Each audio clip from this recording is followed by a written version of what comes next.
Assalamualaikum warahmatullahi wabarakatuh. Alhamdulillahilladzi bi ni'matihi tatimmu salihah. Wassalatu wassalamu ala Rasulillah wa ala alihi wa sahbihi wa mawalah. Asyhadu an la ilaha illallah wa asyhadu anna Muhammadan abduhu wa rasuluhu la nabiyya ba'dah. Amma ba'd. Bapak, Ibu-ibu, hadirin wal hadat rahimakumullah. Di dalam Islam yang dinilai oleh Allah Subhanahu wa taala, selain daripada keikhlasan di dalam beramal, juga dampak dari sebuah amal. Coba kita lihat. Allah Subhanahu wa taala berfirman, a'udzubillahi minasyaitonir rajim, ma salakakum fi saqar? Apa yang mengakibatkan kamu masuk ke neraka sakar? Mereka menjawab, qalu lam nakum minal musallin. Mereka menjawab, tidak salat katanya, padahal salat. Tidak salat, padahal salat. Maka ketika ditanya Rasulullah sallallahu alaihi wasallam, apa itu kebaikan? Al birru husnul khuluq. Kebaikan itu adalah baiknya budi pekerti. Maka Bapak Ibu rahimakumullah, jangan sampai kita saum ternyata perbuatan kita tidak seperti orang yang saum. Apa? Misalnya marahnya, kemudian perilaku-perilaku yang lain. Jadi jangan sampai kita hidup ada di dalam Islam tapi mohon maaf karena orang Islam, al-Islam man salima muslimun. Orang Islam adalah orang yang bisa menyelamatkan orang muslim atau orang yang lain min lisani wa yadi, dari lisan dan dari tangannya, dari perbuatannya. Dia tidak menyakiti orang lain, itu seperti itu. Maka sidang tarawih rahimakumullah, kita kembali lagi kepada kita. Apa buah amal, apa buah saum yang sudah kita lakukan ini, apa buah sholat yang sudah kita lakukan ini, apa buahnya? Mama sahabat Tuhan, apa buahnya yang kita lakukan? Jadi kalau kita misalnya ternyata di dalam Islam lebih bengis daripada yang lain, tentu saja ini tidak baik. Misalnya ada orang yang belum disunat dan itu Cina misalnya, kejar kita sunat, ayo kita rame-rame sunat, padahal belum. Tidak seperti itu. Walaupun Rasulullah sallallahu alaihi wasallam bersabda, man ra'a minkum munkaran falyughayyir biyadihi. Barang siapa yang melihat kemungkaran maka rubahlah dengan tangannya. Kalau orang yang retele, kalau orang yang pahamnya adalah paham tekstual yang disebut tangan, ya tangan ini. Ya ini tangan ini. Orang tidak saum langsung rubah-rubah dengan tangannya, dipukul. Kenapa Anda pukul saya? Lihat hadis nih, hadis nih, tahu nggak? Dibacain hadisnya. Man ra'a minkum munkaran falyughayyir biyadihi. Barang siapa yang melihat kemungkaran maka rubah dengan tangan. Tahu nggak tangan itu? Ini, tahu ini.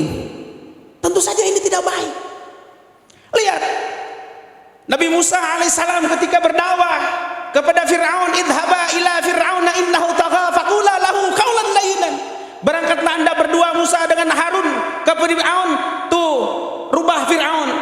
Apa kata-katanya? Faqula lahu qawlan layyinan. Berkatlah anda berdua kepada Fir'aun dengan kata-kata yang lembut. Ke Fir'aun dengan kata-kata yang lembut. Bayangkan, ini kepada muslim yang lain, kepada muslim masih muslim, masya Allah. Kamu ahli neraka, sini. Emang dia ahli surga? Masya Allah. Baru sedikit aja dosa yang dia lakukan, kemudian hitungannya atau panggilannya ahli neraka. Tentu saja ini tidak baik, karena di dunia ini tidak ada timbangan dosa, hanya ada timbangan emas. Itu iya kan? Tidak ada timbangan dosa, nggak ada neto bruto, nggak ada. Maka mohon maaf, kita tidak bisa menilai seseorang bahwa dia itu si pendosa besar. Bisa jadi dia malam-malam yang telah tobat kepada Allah Subhanahu wa taala, kita tidak tahu. Maka ini sedang tarawih rahimakumullah harus jadi buah bagi kita di dalam saum.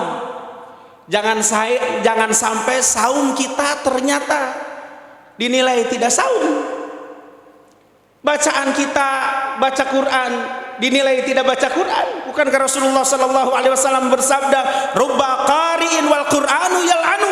Banyak orang yang baca Quran dan Al-Qur'annya melaknat dirinya.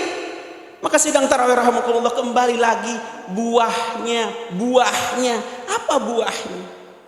Maka sidang Jumat lagi. Sidang tarawih rahimakumullah. Karena ada orang yang ketika dia melihat orang lain berbuat baik, dia tidak senang dengan perbuatan baik orang lain. Ada salah satu kelompok itu tersesat dalam sebuah pulau tersesat. Akhirnya ditangkap tuh sama penduduk asli dalam pulau itu. Ini 4 orang DKM atau Islamic Center terdampar dalam sebuah pulau. Dalam sebuah pulau itu ditangkap oleh penduduk asli dalam pulau tersebut. Ditangkaplah orang pertama sama penduduk asli. Kalian akan aku bunuh kecuali kalau Anda memberikan makanan yang paling enak kepada saya, kata ketua suku itu. Akhirnya karena yang ditangkap itu memberikan janji, baik Paduka akan saya penuhi janjinya, pokoknya Paduka akan saya kasih makanan yang paling enak. Akhirnya dilepas. Alhamdulillah. Ya kata yang pertama awas, yang kedua, ketiga, keempat juga pasti ditangkap. Ternyata betul, kedua, ketiga, keempat juga ketangkep itu sama penduduk asli. Akhirnya yang pertama nyari-nyari makanan, nyari makan. Alhamdulillah ketemu makanan. Ternyata makanannya bukan makanan yang biasa, ternyata hanya buah nanas. Dibawalah buah nanas itu. Paduka, ini buah nanas, makanan yang paling enak.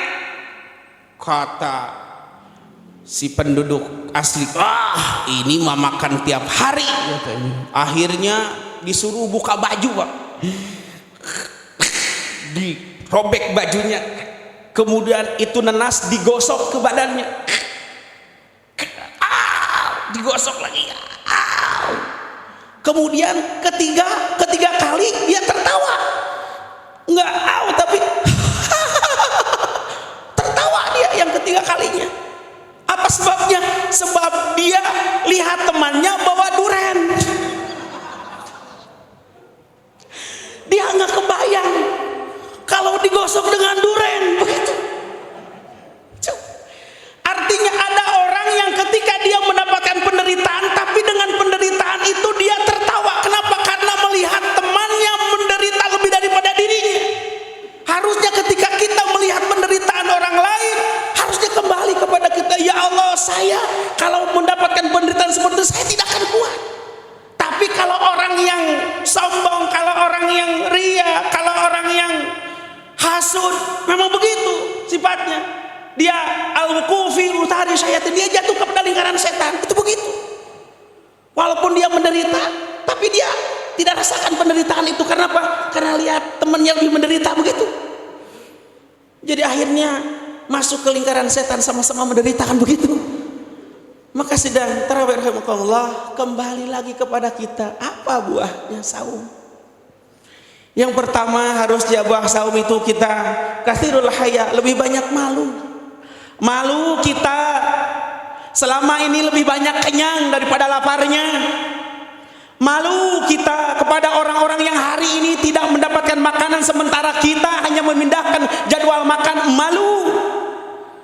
Bukankah al-haya'u syu'batun minal iman, bahwa malu itu adalah sebagian daripada cabang iman? Ketika hari ini tidak ada, banyak sekali orang yang sudah hilang rasa malu, tidak malu lagi. Ketika maksiat terang-terangan, tidak malu lagi. Kalau sudah dicabut rasa malu, berarti sudah dicabut iman. Oleh sebab itu sidang tarawih rahimakumullah, kembali lagi kepada kita. Mudah-mudahan kita tidak semakin banyak mentertawakan penderitaan orang lain.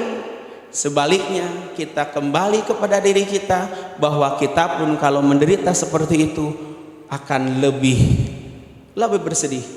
Lihat Al-Quranul Karim di dalam surah Al-Ma'arij. A'udzubillahi minasyaitonir rajim. Innal insana khuliqa haluma. Sesungguhnya manusia diciptakan oleh Allah punya sifat keluh kesah. Idza masyahu syarru jazua, ditimpa masalah amat sangat mengeluh. Wa idza masal khairu manua, apabila dia ditimpa dengan kebaikan, manua, dia kikir. Tapi dikecualikan oleh Allah, illal musallin, kecuali orang yang salat.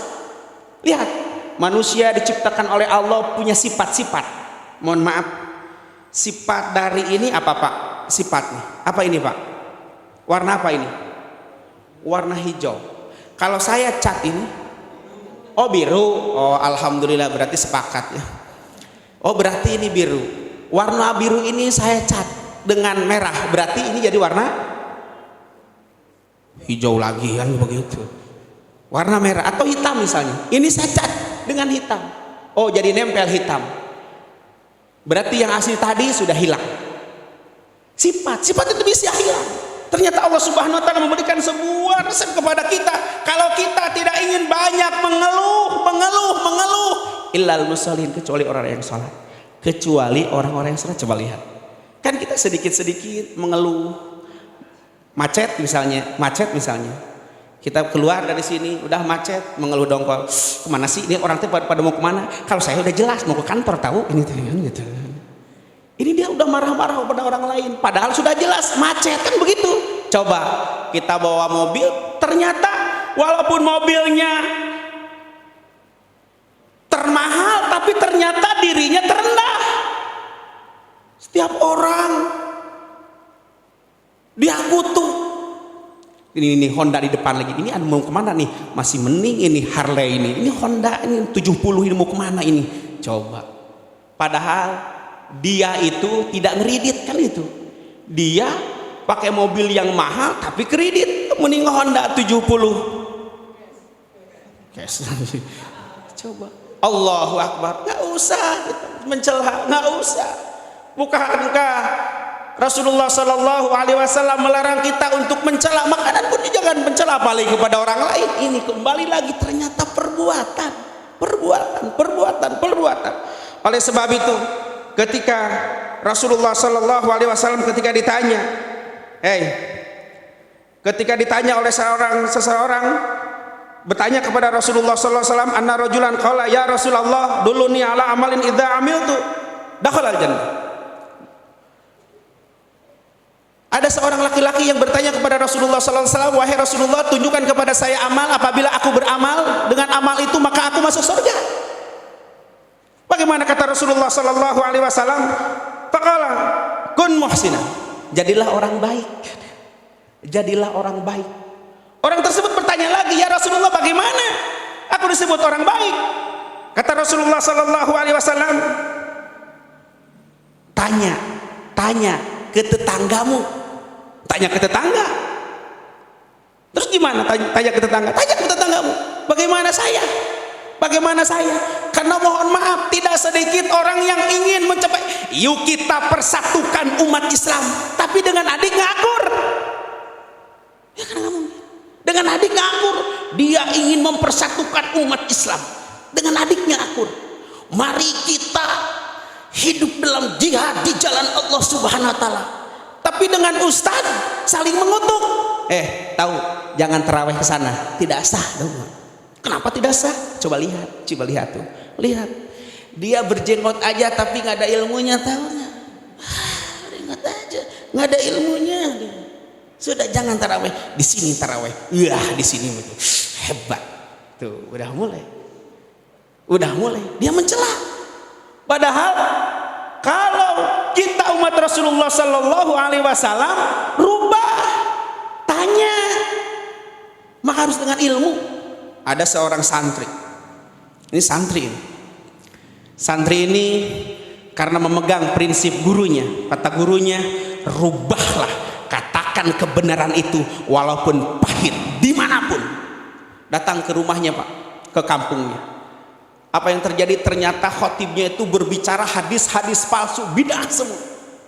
Akhirnya sang pemuda itu berdiri ketika Jumatan. Wahai para hadirin semua, ketahuilah bahwa khotib yang di mimbar itu pendusta. Barang siapa yang mengikuti dia maka masuk neraka. Akhirnya dipukulin oleh semua jemaah. sampai memar. Datanglah ke gurunya, wahai guruku, lihat nih, gara-gara dakwah nih, gara-gara mengatakan bahwa kebenaran itu walaupun pahit, lihat, itu udah memar di mana-mana. Akhirnya kata gurunya, baik, saya yang akan datang. Akhirnya gurunya yang datang ke kampung itu. Oh, ternyata apa yang terjadi? Ketika didengerin oleh gurunya, ternyata khotibnya lebih lagi. Hadisnya hadis munkar semua. Akhirnya gurunya itu bangkit. Wahai jemaah Jumat, ketahuilah bahwa khotib ini ahli surga. Barang siapa yang bisa membawa jenggotnya 1 lembar, maka akan sama-sama di surga. Semua akhirnya dicabut tanduk. Jenggotnya itu 1 lembar sampai khotib itu teler di belakang. Waduh. Didekatilah oleh sang kiai yang bijak ini. Hai khotib, kalau kamu berdosa lagi, bukan jenggotmu yang rontok, tapi lehermu tuh. Dia punya ilmu. Santri yang tadi itu kurang punya ilmu, ujungnya babak belur. Tapi ternyata kiainya itu tidak babak belur, dia yang punya belur, ada ilmu. Maka sidang tarawih rahimahullah, yang pertama, apa buahnya dari saum? Apa yang kita ambil ilmu dari saum ini? Sudah ilmu apa yang kita kuasai ketika kita Ramadan ini? Apa ilmu? Coba lihat.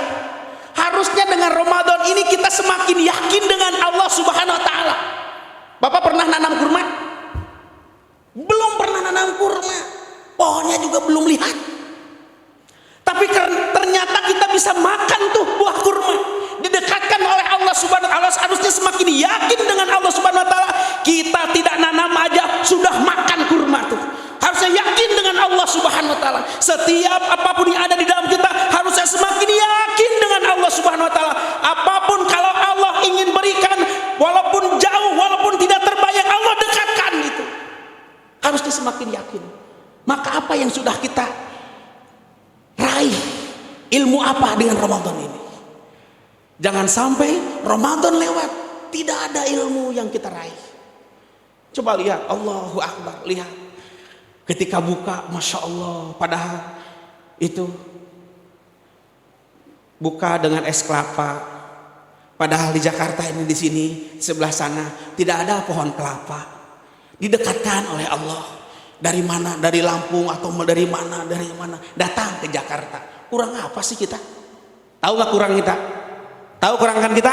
Kurang ajar gitu. Kurang ajar dengan nikmat dari Allah Subhanahu wa taala. Ribuan Allah berikan nikmat, tidak minta udah dikasih oleh Allah, apalagi kalau minta. Kita tidak pernah minta kepada Allah Subhanahu wa taala, ya Allah, jagalah telinga saya, jagalah hidung saya. Berapa puluh makhluk hidup yang masuk ke telinga kita? Berapa? Semut mana yang pernah kita masuk? Yang pernah masuk ke telinga kita? Tidak ada. Tidak minta kepada Allah, apalagi kalau minta. Maka ayat selanjutnya Ramadan ini, wa idza salaka ibadi anni fa inni qarib. Apabila hambaku bertanya Muhammad tentang aku, katakan aku dekat. Harusnya kita semakin yakin dengan Allah Subhanahu wa taala. Harusnya semakin yakin dengan jaminan Allah Subhanahu wa taala.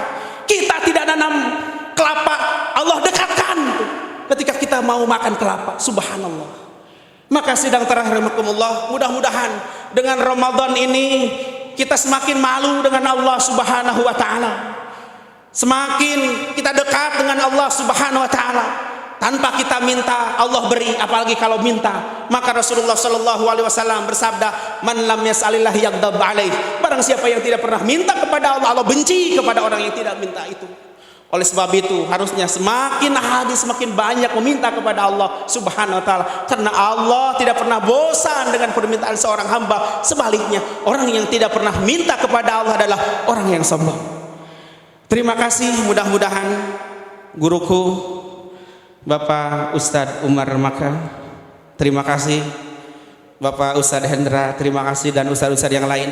Saya tidak layak untuk di depan ini, mohon maaf. Assalamualaikum warahmatullahi wabarakatuh.